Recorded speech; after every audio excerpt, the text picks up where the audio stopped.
وزي ما تاني ما قلتها لكم في حلقة، الفقاعة هنا مش هتنفجر. الفقاعة مش لازم يحصل زي ما حصل في أمريكا. الفقاعة يعني إن تضخم شديد في سعر الحاجة.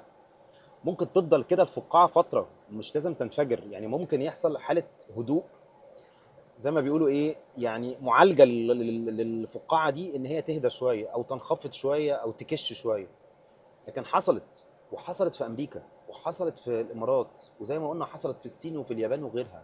الامارات لولا موضوع الكورونا في 2019 العقارات كانت نازله في الامارات.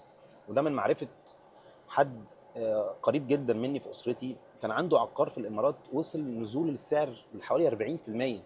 ولولا الكورونا وحرب روسيا واوكرانيا ما كانش العقار ده هيجيب نفس السعر اللي هو جابه تاني. امريكا نفس الكلام، امريكا في 2008 حصل انهيار في الاسعار ما فاقوش منه غير بعديها باربع خمس سنين، وفي حتت لغايه دلوقتي ما فاقتش من الانهيار ده. فاتمنى على القائمين وخصوصا المطورين يستبقوا الانفجار، ان شاء الله ما يحصلش، وهم ينزلوا الاسعار زي ما قلنا من 10 ل 15%.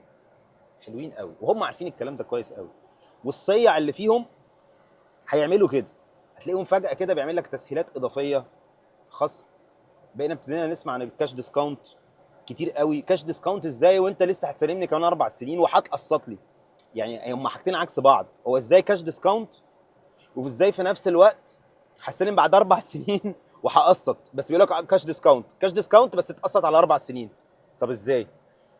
فهي هو لعب بالكلام. مفيش حاجه اسمها كاش ديسكاونت وقسط على 4 سنين. انت هتدفع مثلا 20 30%، يقول لك هديك كاش ديسكاونت 40% خصم. حلو، دول هيشتغلوا. اللي مش هيعمل كده مش هيتاقلم مع السوق، ربنا يستر عليه. تباطؤ شديد جدا، شبه انحصار للبيع تماما. المطورين اللي ما عندهمش مشاريع في الساحل الشمالي ما تقريبا ما بيبيعوش حاجه. وطبعا سوق الريسيل واقف تماما الكام شهر اللي فاتوا. يعني لو حتى قلنا السوق الاولي اللي هو البرايمري شغال خفيف قوي، يمكن بمشروع الوحيد اللي باع او خلص الحجز بتاعه على طول كان مشروع ميفيدا جاردنز اللي في التجمع السادس اللي هو على الاوسطي. وده حتى تم الانتهاء من طرحه بدون طرح اصلا، يعني بناء على الريفيرلز بس او قاعده بيانات العملاء الحاليين، واستخدموا هم قصه اللي عندهم مزدوجيه جنسيه وكده. بخلاف كده السوق تقريبا شبه متوقف. طيب يا جماعه، دي هتبقى مصيبه كبيره لناس، فئات كتيره قوي. اولا البروكرز هتبقى مشكله كبيره بالنسبه لهم. المطورين كارثه. ليه كارثه للمطورين؟ كارثه لان المطورين اللي ما عندهمش عقارات او مشاريع في الساحل الشمالي هيبقى عندهم مصيبه في السيوله، مش هيعرفوا يكملوا المشاريع بتاعهم، او هيحصل تباطؤ كبير قوي في البنى نظرا لنقص السيوله.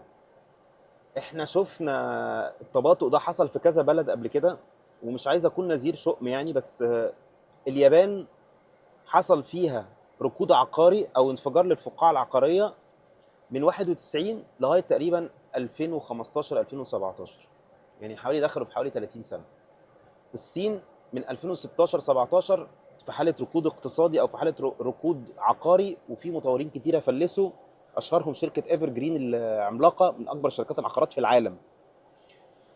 اللي متابع السوق العقاري في اوروبا هيلاقي ان السوق العقاري في اوروبا معظمه في حاله ركود. حتى في انجلترا اللي هي من اكتر الدول اللي كان بيبقى فيها حركه على العقارات في حاله ركود.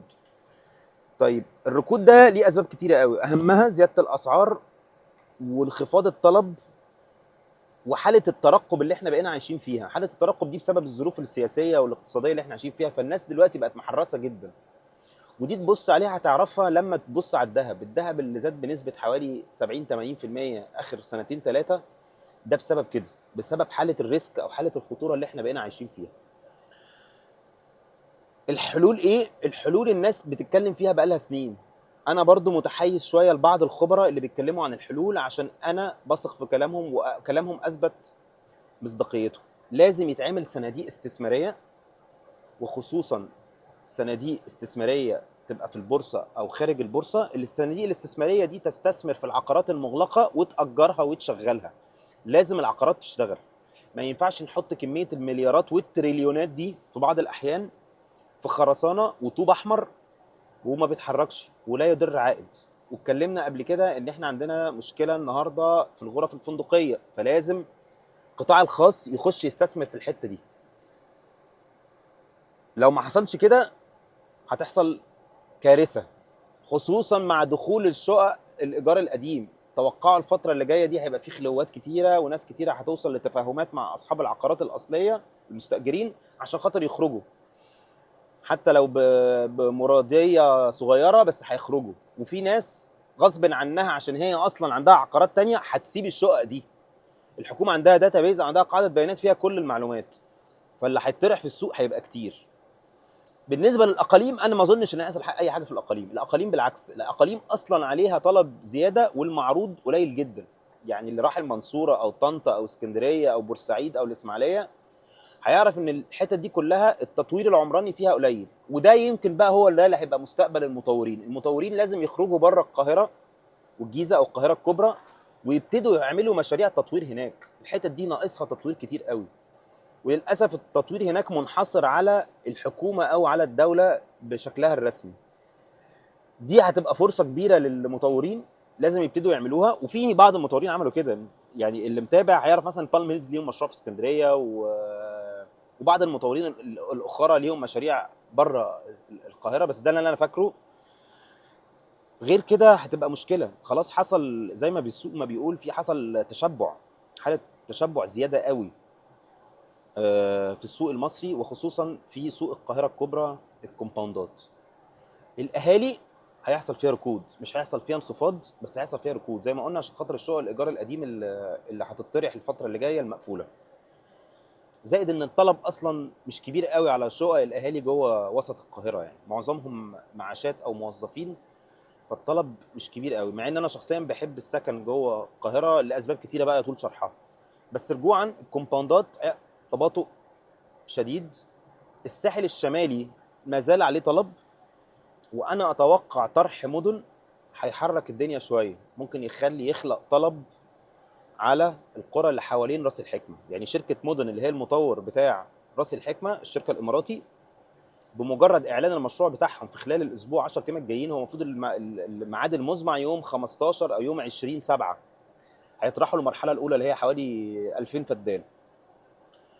ده الطرح ده هيبقى اسعاره غالبا غاليه او اغلى من متوسط السوق، فهيخلق طلب على كل الصف اللي هو 40 50 كيلو قبل راس الحكمه، و20 30 40 كيلو برضو ايه بعد راس الحكمه. دي الحته اللي هيبقى فيها الطلب.